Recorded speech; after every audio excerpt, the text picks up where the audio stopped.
Pak Joko menggigit bibirnya, menatap gelap gulita jalan setapak yang dia lewati. Angin malam menghembus dingin, menyapu daun-daun kering di sepanjang jalan kecil itu. Hanya cahaya bulan purnama yang menerangi sebagian jalan, membuat bayangan-bayangan pohon melengkung menari-nari dalam kegelapan. Pak Joko baru saja selesai bertugas di tempat kerjanya di desa terpencil ini. Ia harus pulang melewati jalan ini setiap malam dan tak pernah nyaman melakukannya.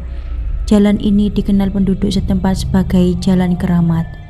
Legenda tentang kuntilanak merah yang menghantui jalan itu telah tersebar luas, membuat banyak orang takut untuk melintasinya setelah matahari terbenam. Pak Joko menggerakkan kakinya, berusaha melangkah cepat melewati Jalan Keramat itu.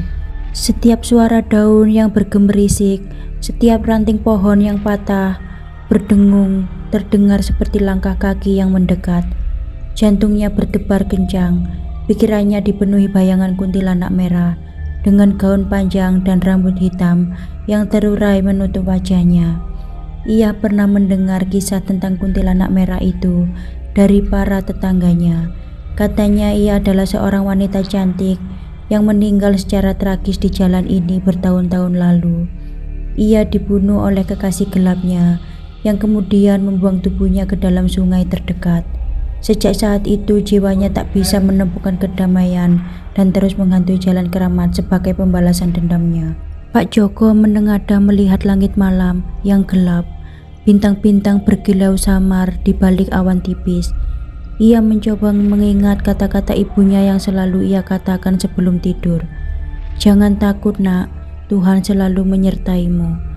"Ya Tuhan, aku mohon lindungi aku," bisiknya lirih. Tiba-tiba Pak Joko merasakan kedinginan menusuk di punggungnya.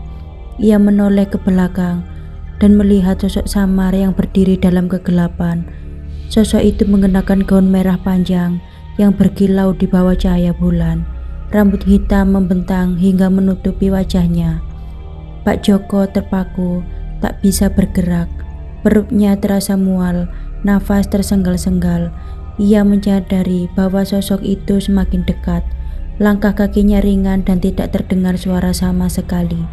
"Jangan takut," bisik suara serak dari sosok itu, membuat Pak Joko gemetar. Suara itu seperti angin dingin yang menusuk ke dalam tulang. "Aku hanya ingin bicara." Pak Joko tak bisa menjawab. Ia hanya bisa menatap sosok itu dengan rasa takut yang luar biasa. Sosok itu mendekat semakin jauh, dan Pak Joko melihat lebih jelas wajahnya. Matanya merah menyala, terbakar api dendam. Senyum tipis muncul di bibirnya, mengungkapkan gigi-gigi tajam yang mencuat keluar dari mulutnya. "Aku menantimu," kata sosok itu dengan suara dingin, "dan sekarang kau akan membayar dosa-dosamu." Pak Joko berteriak dan berlari sekuat tenaga. Ia menerjang kegelapan, jantungnya terpacu kencang di dalam dadanya. Suara langkah kakinya bergema di Jalan Keramat yang sunyi, tetapi ia bisa mendengar suara sosok itu mengejarnya dari belakang. "Tidak bisa lari," teriak sosok itu. "Aku akan selalu memburumu." Pak Joko terus berlari, ketakutan menguasai dirinya.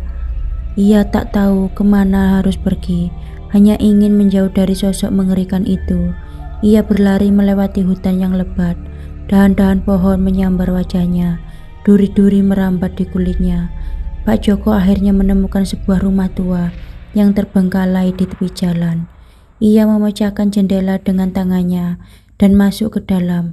Ia menutup pintu kayu itu rapat-rapat dan bersembunyi di balik tikar lusuh di pojok ruangan. Ia mendengar suara sosok itu mendekat, menggores dinding rumah itu. Suara jeritan Pak Joko tertahan di tenggorokan. Ia gemetar hebat, berharap sosok itu tidak menemukannya. Setelah beberapa lama, Pak Joko merasakan keheningan kembali. Ia melipat gandakan tangannya dan berdoa dengan lirih.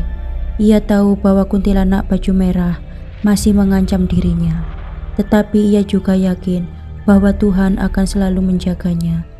Keesokan harinya, mentari mulai terbit, memancarkan cahaya keemasan yang menembus celah-celah jendela rumah tua itu.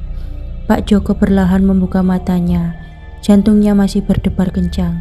Ia melihat keluar jendela Langit berwarna jingga cerah. Burung-burung berkicau riuh menyambut hari baru. Ia lega sosok kuntilanak merah itu menghilang. Namun ketakutan masih menyelimuti dirinya. Ia mengingat dengan jelas mata merah yang menyala dan senyum dingin itu. Pak Joko tahu bahwa ia telah beruntung kali ini. Tetapi ia yakin bahwa ancaman dari kuntilanak merah dari Jalan Keramat belum berakhir. Dengan perlahan, Pak Joko keluar dari rumah tua itu. Ia berjalan menyusuri Jalan Keramat. Kini terlihat terang benderang di bawah sinar matahari pagi. Ketakutan mulai memudar digantikan oleh rasa penasaran yang kuat. Ia ingin tahu lebih banyak tentang kuntilanak merah itu, tentang asal-usul dan dendamnya. Pak Joko memutuskan untuk mengunjungi Bu Ratih, nenek tua desa yang dikenal sebagai dukun tradisional. Bu Ratih tinggal di sebuah rumah kecil di tepi hutan, dikelilingi oleh tanaman herbal dan bunga-bunga liar. Ia menyambut Pak Joko dengan ramah, menawarkan teh jahe hangat dan kue-kue tradisional. "Kamu terlihat gelisah, Nak," kata Bu Ratih sambil memandang wajah Pak Joko. "Ceritakan apa yang terjadi." Pak Joko menceritakan pengalamannya di Jalan Keramat, tentang sosok kuntilanak merah yang mengancamnya. Bu Ratih mengangguk pelan, matanya berkaca-kaca. "Jalan Keramat memang tempat yang berbahaya," katanya dengan suara lirih. "Banyak cerita tentang kuntilanak merah itu. Katanya dia adalah seorang wanita bernama Sekar yang dikhianati oleh kekasih gelapnya. Ia dibunuh dan dibuang ke sungai dekat jalan ini. Apa yang bisa aku lakukan untuk menghindarkan diri dari ancamannya?" tanya Pak Joko dengan cemas. Bu Ratih tersenyum tipis. "Kamu harus menunjukkan rasa hormat pada Sekar, Nak. Kunjungi makamnya setiap malam purnama dan bacakan doa agar jiwanya menemukan kedamaian. Dan jangan pernah membicarakannya di siang hari," sambung Bu Ratih sambil menepuk pundak Pak Joko. "Kata-kata yang terlontar di siang hari akan mengaburkan batas antara dua dunia, dan dunia roh membuatnya lebih kuat." Pak Joko pulang dengan hati yang masih ragu. Ia tidak yakin apakah nasihat Bu Ratih benar atau hanya mitos dari desa. Tapi ia memutuskan untuk mengikuti petunjuknya. Pada malam purnama berikutnya, Pak Joko kembali ke Jalan Keramat. Kali ini ia membawa bunga mawar merah dan lilin kecil. Dengan rasa takut yang masih menghantuinya, ia menuju makam Sekar yang tersembunyi di balik pohon cemara tua. Ia membaca doa dengan khidmat, berharap Sekar dapat menemukan kedamaian. Ketika pagi tiba, Pak Joko kembali ke rumah dengan hati yang lebih tenang. Ia tidak lagi merasa takut ketika berjalan melewati Jalan Keramat. Ia menyadari bahwa kuntilanak merah itu bukanlah makhluk jahat yang ingin membunuhnya. Sekar hanya seorang jiwa yang kesepian dan membutuhkan belas kasih.